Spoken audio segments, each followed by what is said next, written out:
with God. If Daniel could make it, I'm encouraged, and there's hope for me and there's hope for you too. There with his 3 friends, there were only 4, if you will, out of hundreds. And I pray that we have a heart that's resolved and that we're willing to do whatever is necessary to stand for truth, even if it costs our very life.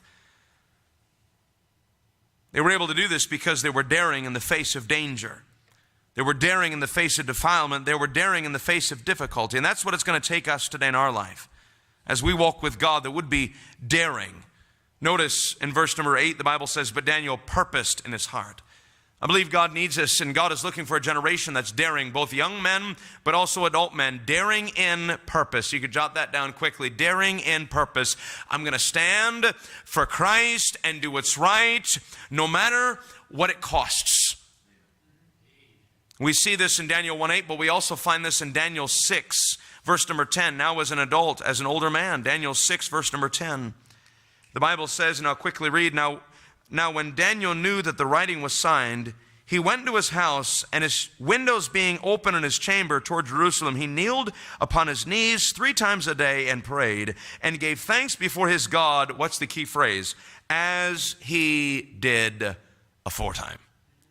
Wasn't something, oh, they're going to do that? I guess I'm going to go ahead and respond in kind. I'll show them. Throw the windows open. Look at me. What are you going to do about it? No, it's just the way he was. That's right. Consistency. Amen. As a young man, but also as an adult, God help me to be daring in my purpose. That no matter what's popular or not, I'm going to stand for God. We're going to go forward for the Lord.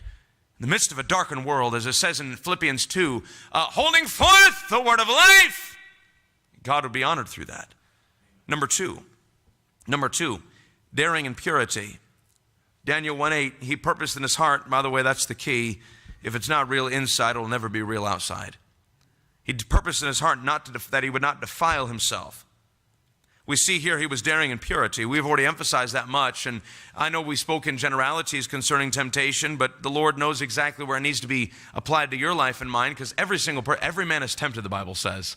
James 1, that's a biblical truth. Every man is tempted. So every single man in this room, I mean no disrespect, every single one of us face temptation some way or form or aspect. It's just the way it is. But I'm thankful we can experience victory. But God help us to be daring in purity, that we do not want to defile ourselves. We want to stay pure. We see this also